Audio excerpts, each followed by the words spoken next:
Welcome to the Lafayette Club's online lecture series. Today I'm so pleased to be talking to Ojoma, an entrepreneur who's founded her own clothing brand and has written a book about how to be successful in the fashion industry. She's also been featured in publications such as Forbes, ELLE and Vogue, and we are so pleased to have her with us today. Thank you for having me. Ojoma, would you like to start by telling us a little bit about yourself and your business? Yes, of course. Hi, thank you so much for having me. This is such a wonderful opportunity, and I'm really delighted to be here today. My name is Ojoma Idegwu. I'm the founder of plus size online female fashion brand called DearCurves. So DearCurves is like the name implies, it's a plus size brand for women. We do UK size 14 up to size 28. Prior to launching DearCurves, I'd previously worked as a plus size model, and I've been featured in a couple of mainstream fashion magazines, just like you said. And I'm also an author of a book called How to Successfully Launch a Fashion Business. So it's just it's directed at startups and would-be entrepreneurs, and indeed those who who are already on the journey.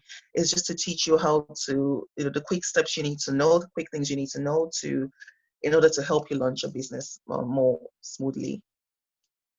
Great. So the first question I had for you was, what actually inspired you to branch out and start your own fashion brand instead of just, working for another brand? What inspired you to do it yourself? Good question. My mom, I would say, because my mom was a teacher, a primary school teacher, but she did fashion as a side hobby, and I would watch her work. So I would be with her in the studio, watch her sew, put things apart and put them back together.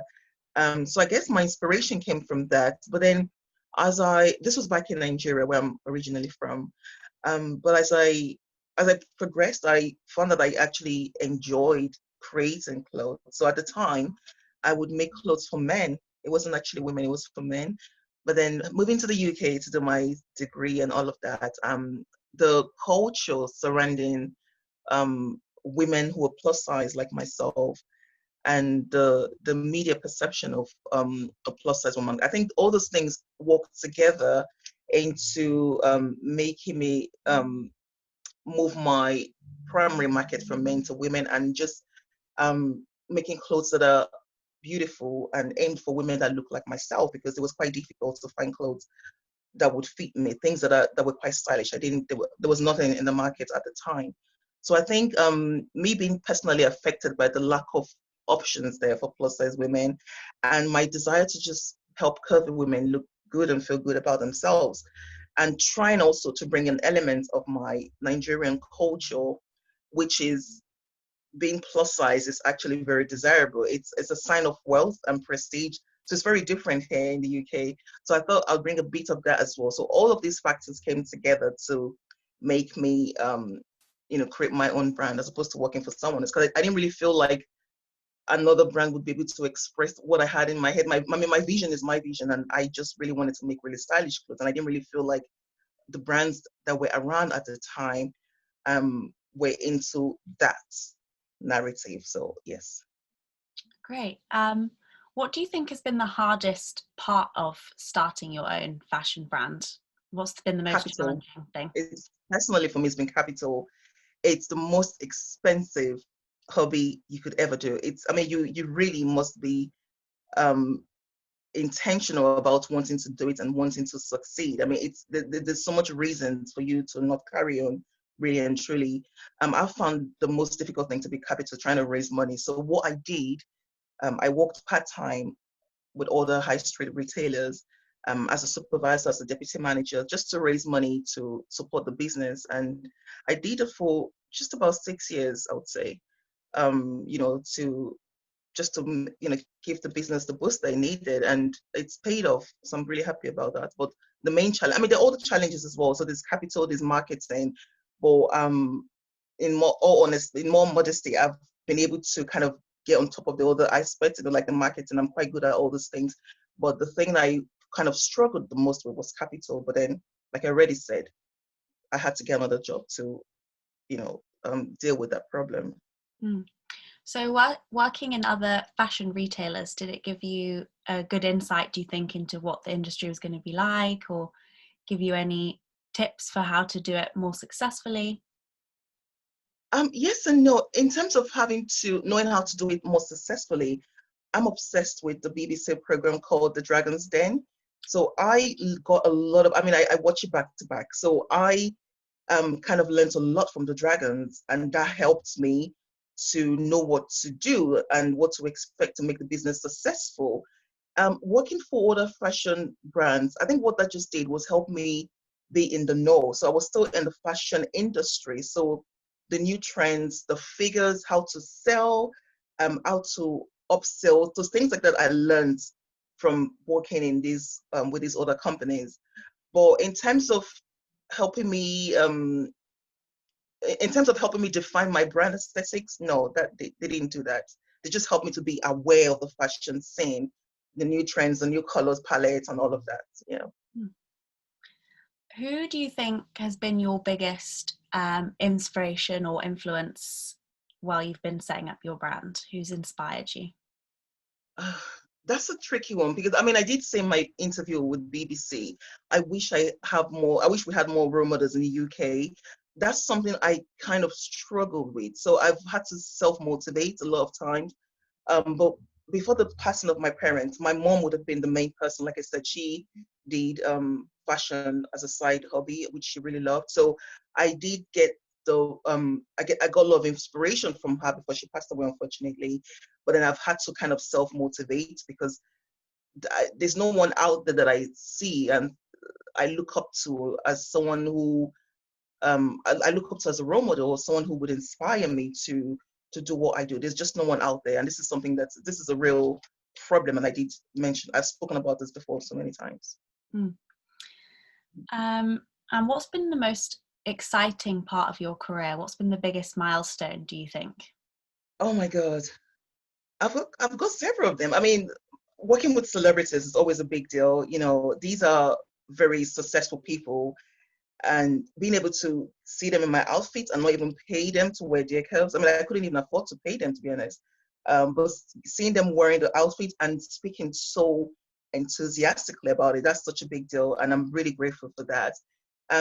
Also being able to launch in several other marketplaces. So we have DearCurves in Germany, in the Netherlands, in Austria, now in France. So those are big milestones for me, and I'm just really grateful and very much excited for. Yeah. Is it a completely different ball game when you're trying to do a brand internationally rather than just focusing in one place? It is. It is. You need to know the markets. You need to know. It's very different. The language barrier to start with. French in France, they don't really speak English. That's not the first language anyway. So there's things like the language barrier. There's things like the culture, the people's idea of what style is. So those are things that you kind of have to maneuver. But what I've done is I've collaborated with online marketplaces. So like the big ones like Zalando and About You in Netherlands. So they deal with all those aspects, all those things like the barrier, the logistics. So what we do is we work on a commission basis. So they would sell their curves on their platform for a set amount of fee. So that's kind of worked really well for me.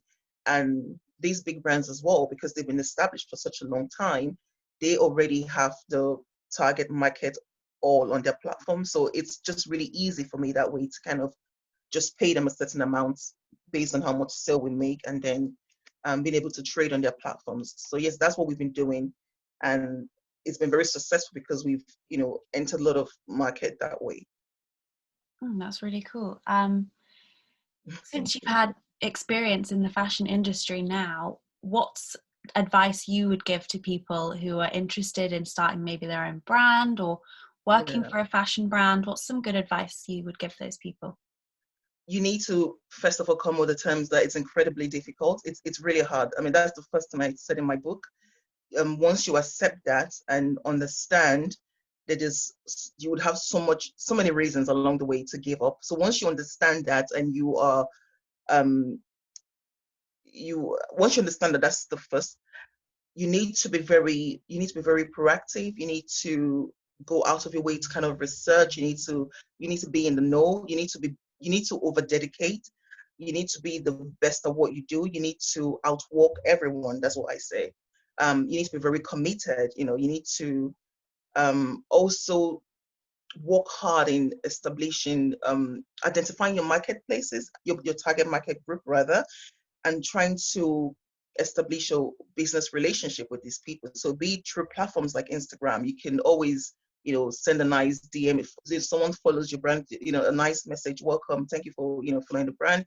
Just try and have a relationship with the customers because they really appreciate that. And that they give you the feedback, because I do get a lot of feedbacks on DearCurves, you know, in terms of my approach and how I deal with the customer. So customer service is key as well. You need to have all these things on board, and you need to be very passionate about it, about them all. Great. What do you think the next step would be for you personally? So you've got the brand now and you wrote your book. Is there anything else you'd be interested in getting into or being involved in? It's expanding, you know, expanding the brand, just more upscaling, you know. So it's still very much early days, you know, in terms of scaling to other marketplaces. So the next focus will be expansion and solidifying our presence in those marketplaces. So obviously with the whole COVID-19 situation, that's really slowed down lots of things. But things are starting to pick up now. So we're speaking with the buyers in different marketplaces. We're speaking with the owners of these big market platforms, and just trying to see if we can organize pop-up stores in different specific strategies, locations in these countries that we have on our list, and just so we can have a feel, you know, for the culture and see what the best approach would be to expansion. But to answer your question, the main thing for us now is expanding the brand in these marketplaces, these countries rather. Yeah. So you said that you have to do a lot of marketing, and obviously there's a lot of technical things that go into starting a brand. Yeah. Did you study this at uni, or is this something that you kind of have to learn on the job?